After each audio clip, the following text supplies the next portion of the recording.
कक्षा 6 विषय गणित प्रश्नावली 2.1 क्वेश्चन नंबर 1।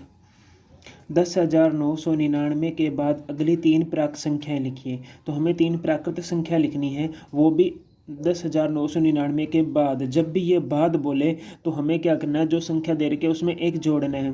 जैसे 10,999 में हमने एक जोड़ा तो हमारे पास में कौन सी संख्या आ गई, 11,000 आ गई। अब 11,000 में एक जोड़ेंगे तो क्या आएगा, 11,001। इसी प्रकार 11,001 में और जोड़ेंगे तो 11,002।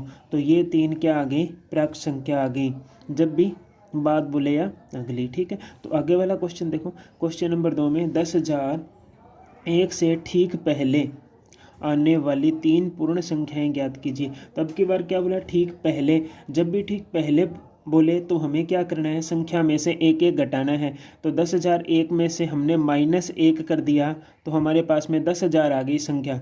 फिर इस 10,000 में हमने फिर -1 और कर दिया तो 9,999 ये संख्या आ गई पूर्ण। उसके बाद में इसमें से एक और घटा दिया, 9,999 में से एक संख्या और घटा दी तो क्या आ जाएगी, 9,998। तो हमारे पास इस प्रकार 3 संख्याएं आ गई। क्वेश्चन नंबर 3, सबसे छोटी पूर्ण संख्या कौन सी होती है। ये पहले वीडियो में बताया था, शून्य सबसे छोटी क्या होती है, पूर्ण संख्या होती है, शून्य। अभी इसके बाद क्वेश्चन नंबर 4, 32 और 53 के बीच में कितनी पूर्ण संख्या आती है। 32 और 53 के बीच में कितनी पूर्ण संख्याएं आती है, इनको समझने के लिए जैसे कि हम बात करते हैं 10 और 1 और 10 के बीच में कितनी संख्याएं आती हैं, इनको कैसे ज्ञात करते हैं। तो देखो, इनको ज्ञात करने के लिए सबसे बड़ी संख्या हमारे पास में क्या है, 10 है। इसमें से ये एक घटाना है, एक घटा दिया, फिर एक और घटाना है, रूल के अनुसार एक घटाना है। ठीक है, तो अब कितना घटाए, देखो 10, 1 और 1 कितना का, तो 10 में से 1 गया, 2 गया तो कितने बचे, 8। तो इनके बीच में कितनी, 1 और 10 के बीच में कितनी संख्याएं होती है, तो 8 संख्याएं होती है। इसी प्रकार यही रूल यहाँ लगाएंगे। देखो 32 और 53 के बीच में पूछा है तो 53 लिखा, फिर माइनस क्या किया, 32, फिर रूल के हिसाब से एक और घटाना है, 32 मतलब 53, फिर माइनस ये संख्या छोटी, फिर एक रूल के हिसाब से घटाना है। तो 53 माइनस इन दोनों को जोड़ेंगे तो क्या हो जाएगा, 33, माइनस के 53 में से 33 गए, क्या बचा, 20 बचा। तो 20 संख्याएं होती हैं। अब निम्न के परवर्ती लिखिए, इनके परवर्ती संख्या लिखनी है। परवर्ती संख्या क्या होती है, एक जोड़ने पर प्राप्त होती है। जैसे हमारे पास में संख्या है 24, 40, 701। इसमें अगर एक जोड़ेंगे तो इसकी आगे वाली परिवर्ती संख्या 24, 40, 702 प्राप्त हो जाएगी। इसी प्रकार 100, 199 इनमें अगर एक जोड़ेंगे तो इसकी आगे वाली संख्या 100, 200 प्राप्त हो जाएगी। जो संख्या दे रखी है कितनी बड़ी संख्या हो, उसमें एक जोड़ देने पर हमें आगे वाली संख्या प्राप्त हो जाती है। तो इस प्रकार ये संख्या थी, इसमें हमने एक जोड़ा तो हमें आगे वाली संख्या प्राप्त हो गई। जैसे 23, 45, 670, इसमें अगर हम एक जोड़ेंगे तो हमें इसकी आगे वाली क्या हो जाएगी, संख्या प्राप्त हो जाएगी। तो परवर्ती संख्या में क्या बताया था मैंने, एक जोड़ना है और हमें आगे वाली संख्या प्राप्त हो जाएगी।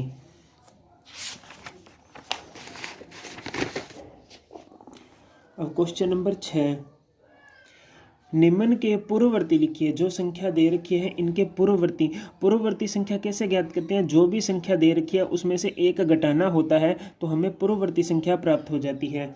जैसे 94 है तो 94 में से क्या है, एक घटाएंगे, घटाने पर कितना प्राप्त होता है, 93। तो 93 इसकी क्या हो जाएगी, पूर्ववर्ती संख्या प्राप्त हो जाएगी।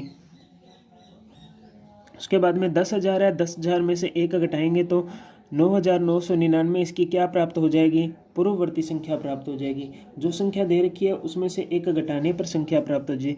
जैसे ये संख्या दे रखी है, अगर इसमें से एक घटाएंगे तो हमें इसकी क्या प्राप्त हो जाएगी, ये पूर्ववर्ती संख्या प्राप्त हो जाएगी। इसी प्रकार 76, 54, 321, इसमें से अगर एक घटाएंगे तो 76, 54, 320 इसकी क्या है, पूर्ववर्ती संख्या है, जो हमें क्या है, प्राप्त हो जाए। तो किसी भी संख्या में से एक घटाने पर उसकी कौन सी संख्या प्राप्त होती है, पूर्ववर्ती संख्या प्राप्त होती है, कोई भी संख्या उसमें से एक घटाने पर। क्वेश्चन नंबर 7, संख्याओं के निम्नलिखित युग्मों में प्रत्येक के लिए संख्या रेखा पर कौन सी पूर्ण संख्या अन्य संख्या के बाईं ओर स्थित है, उनके बीच में उपयुक्त चिन्ह हैं, ये चिन्ह दे रखे हैं, का प्रयोग करते हुए इन्हें लिखिए। जैसे हमारे पास में संख्या दे रखी है 530, 503, 370, 307, 98,765, 56,786, इस प्रकार ये संख्याएं दे रखी है और इनके बताना है कि ये किधर है। तो देखो 530 और 503 इनमें से देखनी है बड़ी कौन सी है। तो देखो 530 बड़ी है ना 530 से, तो चिन्ह बड़ी की तरफ लगता है, तो ये संख्या बड़ी है और ये संख्या क्या है, छोटी है। अब हम अगर संख्या रेखा पर इस प्रकार देखें तो हम लिखेंगे यहाँ 501, 502, 503, इस प्रकार लिखते चले जाएंगे। 504, 505, 530, तो 503 है जो 530 के किधर वाली साइड है, बाईं ओर स्थित है। तो हम क्या लिखेंगे, 503 530 के कहाँ स्थित है, बाईं ओर स्थित है।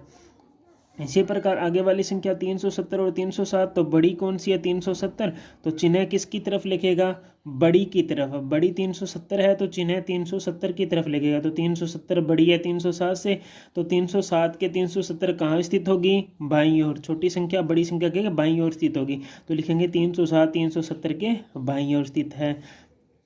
अब याद रखिएगा 98,765 बड़ा है या 56,789, ठीक है। तो हमें पता है कि 98,765 बड़ी संख्या है। अगर ये बड़ी संख्या है तो चिन्ह कहाँ लगेगा, बड़ी की तरफ, तो ये बड़ी है।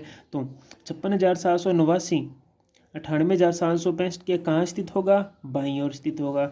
अब ये संख्या देखो 98 30 415 और ये एक संख्या दे रखी है 100 23 001, ये संख्या देखनी है दोनों में बड़ी कौन सी। अंक गिनो 1 2 3 4 5 6 7, इसमें कितने अंक है 7, इसमें गिनो 1 2 3 4 5 6 7 8, तो 8 अंक है। तो ये संख्या क्या होगी, बड़ी संख्या है। तो ये संख्या हमारे पास में क्या है, बड़ी, और ये संख्या क्या है, छोटी है। तो हम लिखेंगे छोटी संख्या बड़ी संख्या के कहाँ स्थित है, बाईं ओर स्थित है। तो हम इसको इसके बाईं ओर स्थित लिखेंगे, इस प्रकार लिखना था।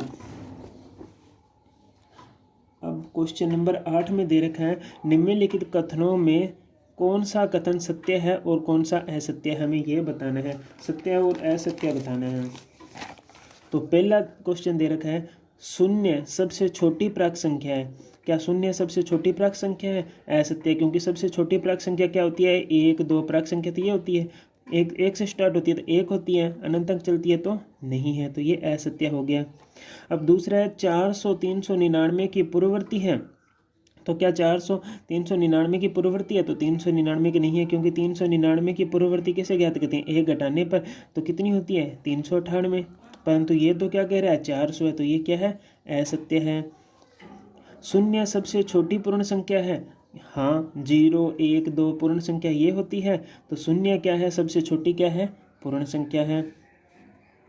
अब क्या है आगे वाला क्वेश्चन है 600 599 का प्रवृत्ति है। प्रवृत्ति कैसे ज्ञात करते हैं, एक जोड़ने पर। 599 में अगर एक जोड़ेंगे तो 600 आता है, तो हाँ सत्य है कि 600 इसका क्या है, प्रवृत्ति है। 599 का तो सत्य है। सभी प्राकृत संख्याएं पूर्ण संख्या होती है। आगे वाला क्वेश्चन है कि सभी प्राकृत संख्याएं क्या पूर्ण संख्या होती है, तो ये सारी प्राकृत संख्या थी, अभी मैंने बताई थी, ये है प्राकृत संख्या, और ये प्राकृत संख्या पूर्ण संख्या में आ रही है, तो ये क्या है, पूर्ण संख्या, तो ये क्या हो जाएगा, सत्य है।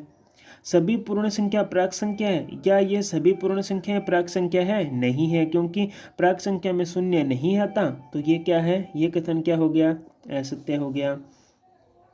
अब इसने क्या है, 2 अंकों की पूर्ण संख्या का पूर्ववर्ती 1 अंक की संख्या कभी नहीं हो सकती।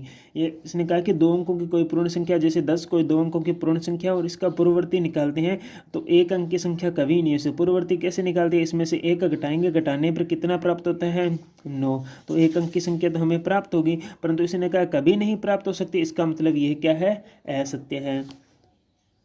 एच पार्ट में क्या है, 1 सबसे छोटी पूर्ण संख्या है, असत्य है, क्योंकि सबसे छोटी पूर्ण संख्या क्या है, 0 है, तो 1 नहीं है, तो असत्य है।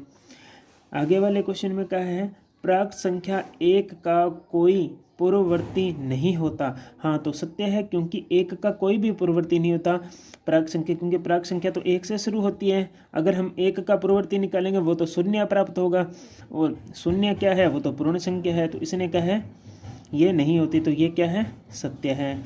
आगे वाले क्वेश्चन में पूर्ण संख्या 1 का कोई पूर्ववर्ती नहीं होता, कि पूर्ण संख्या है जो 1 है, 1 का क्या है, से पूर्ण संख्या 1 का कोई पूर्ववर्ती नहीं होता, इसका कोई भी पूर्ववर्ती नहीं होता। क्योंकि पूर्ववर्ती कैसे ज्ञात करते हैं, देखो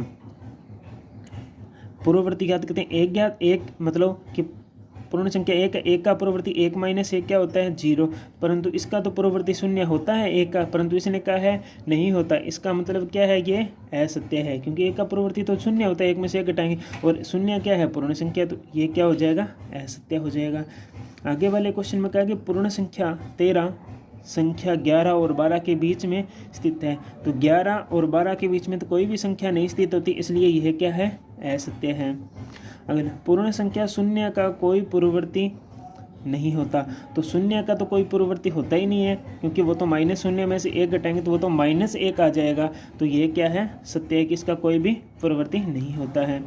आगे वाले क्वेश्चन में कहा है कि 2 अंकों की संख्या का पूर्ववर्ती सदैव 2 अंकों की संख्या, 2 अंकों की संख्या का पूर्ववर्ती सदैव 2 अंकों की एक संख्या होती है। तो इसने कहा कि 2 अंकों की कोई संख्या लें और उसका पूर्ववर्ती ही 2 अंकों की एक संख्या होती है।